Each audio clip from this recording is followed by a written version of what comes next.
ওমরা পালনে সৌদি আরব গিয়ে এখন বিদেশের মাটিতে ফেরারি জীবন কাটাচ্ছেন ২২ জন বাংলাদেশি যাত্রী, যাদের ফেরার সব পথ বন্ধ করে দিয়েছে একটি প্রতারক চক্র।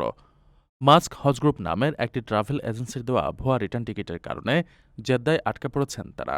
গত ৫ এপ্রিল তাদের দেশে ফেরার কথা থাকলেও বিমানবন্দরে গিয়ে যাত্রীরা জানতে পারেন তাদের হাতের টিকিটগুলো ছিল সেলফ কাগজ, যার কোনো অস্তিত্ব নেই এয়ারলাইন্সের রেকর্ডে।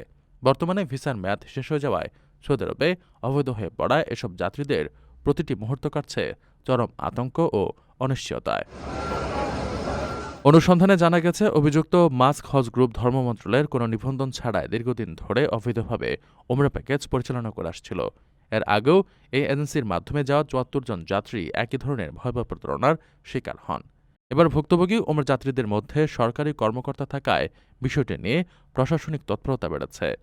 জেদ্দাস্থ বাংলাদেশ হজ কাউন্সিলর ইতিমধ্যে ধর্মসচিবের কাছে জরুরি চিঠি পাঠিয়ে যাত্রীদের উদ্ধারের আবেদন জানিয়েছেন। ধর্মমন্ত্রী কাজী শাহ মোফাজ্জল হোসাইন কায়কোবাদ জানিয়েছেন, অভিযুক্ত এজেন্সির বিরুদ্ধে কঠোর ব্যবস্থা নেওয়া হচ্ছে এবং যাত্রীদের দ্রুত দেশে ফেরাতে মালিক পক্ষকে চাপ দেওয়া হয়েছে। অন্যদিকে এজেন্সির ব্যবস্থাপনা পরিচালক খলিলুর রহমান দায় এড়াতে অন্য টিকিট সরবরাহকারী প্রতিষ্ঠানের নামে থানায় সাধারণ ডায়েরি করেছেন।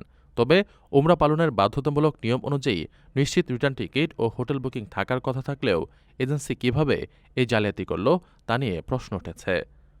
ভুক্তভোগী ওমরা যাত্রীরা বর্তমানে জেদ্দায় মানবেতর জীবনযাপন করছেন। শেষ খবর পাওয়া পর্যন্ত ধর্ম মন্ত্রণালয়ের হস্তক্ষেপে এবং অভিযুক্ত এজেন্সির উপর চাপের মুখে তাদের জন্য বিকল্প টিকিটের ব্যবস্থা করে দ্রুত দেশে ফিরে আনার প্রক্রিয়া চলছে। আপনার স্বপ্নগুলো আকাশ ছুবে প্রবাসীর হেলিকপ্টারের মাধ্যমে। বিয়ে, জন্মদিন অথবা যে কোনো বিশেষ প্রয়োজনে হেলিকপ্টার ভাড়া করতে যোগাযোগ করুন স্ক্রিনে দেয়া নাম্বারে। প্রবাসীর হেলিকপ্টার, নিরাপদ ও সাশ্রয়ী বাহনের বিশ্বস্ত নাম।